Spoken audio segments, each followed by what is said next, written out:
Donc moi j'ai une rotation, à peu près chaque culture revient tous les 6 ans, avec trois différentes cultures si on peut dire, c'est-à-dire que j'ai les cultures que j'appelle d'automne, de printemps et d'été. Donc ces cultures d'automne c'est tout ce qui est blé population, grande épeautre, petite épeautre. Culture de printemps, lentilles, lin, pois chiches, et culture d'été c'est plutôt du tournesol, ça peut être du soja ou du sarrasin. Voilà. Donc ma rotation elle est là, et donc ces cultures reviennent une fois tous les 6 ans à peu près.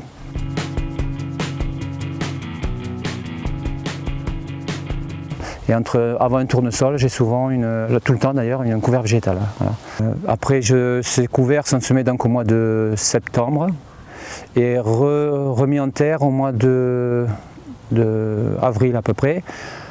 Donc la structuration du sol, puisque ici on est sur des terres argilo-calcaires, donc on structure un peu les sols avec un travail assez superficiel, puisque j'ai un outil à dents, un déchômeur à dents qui va travailler sur 10 cm à peu près.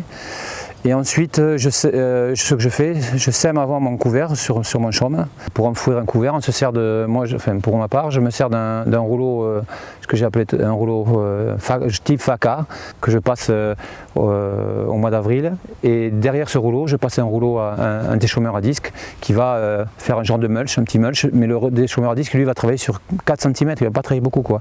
Et ensuite, je laisse reposer mon sol. Je laisse un peu, que ça se digère un peu.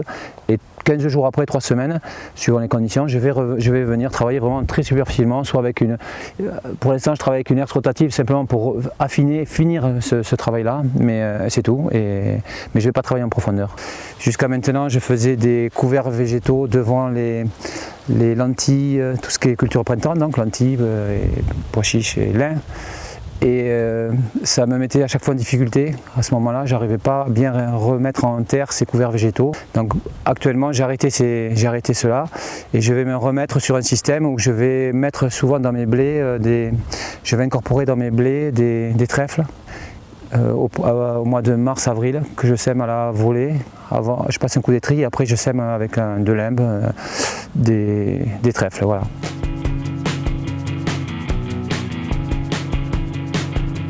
D'abord, il faut être patient en bio, ça c'est la première chose. C'est-à-dire que déjà, il faut attendre le bon moment pour intervenir. Sur un blé ou un épeautre ou voilà, tout ce qui est céréales d'automne, là par exemple, je suis en train de semer. Si les conditions sont bonnes, je vais faire ce qu'on appelle un passage d'étrier à l'aveugle.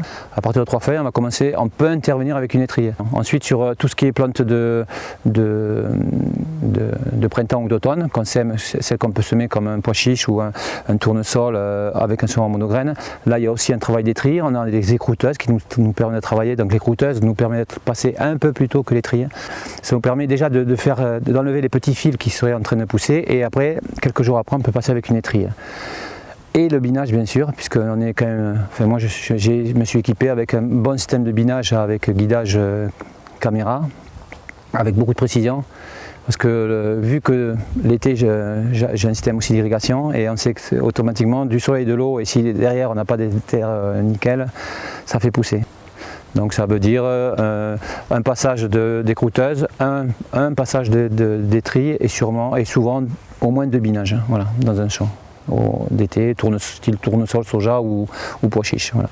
Ensuite, la différence, la multiplicité des espèces et justement cette façon que je fais de mettre 3 différentes automne, printemps, été. Donc j'interviens à des moments différents, donc ça me permet de ne pas avoir les mêmes espèces de plantes qui vont venir, de plantes concurrentes et qui me permettent à moi de les remettre, de les éliminer comme ça. Donc il y a ça. Ensuite il y a le phénomène des couverts qui aussi travaille et élimine. Et le fait que j'ai un couvert des fois, je vais avoir des fois des folles qui vont me pousser, au moment du printemps j'écrase tout ça. Voilà, j'enlève des plantes qui peuvent être concurrentes. Donc je me suis rendu compte qu'au fil du temps, ça s'améliore. Et puis il y a aussi l'effet concurrence des plantes en elles-mêmes, les plantes, ce qu'on appelle l'effet allélopathique des plantes, qui permet, style le lin, qui permet d'enlever par rapport au chardon par exemple, qui a un effet sur le chardon les années suivantes. Donc ça je vais remarquer sur mes champs. Alors personne ne m'a dit que c'était vrai ou faux, mais moi toujours sur les champs où j'avais du chardon, je me rends compte que maintenant en faisant du lin, La première année, il est là, mais les années suivantes, j'ai vu que j'avais beaucoup moins de chardon, ou des fois, il a pratiquement disparu. On est en train de réfléchir, enfin je réfléchis, et notre groupement réfléchit aussi, on fait pas mal de cultures associées, et on se rend compte que de rajouter, de faire 2-3 plantes entre elles, ça permet d'avoir moins de problèmes de maladies et moins de concurrence d'herbes aussi.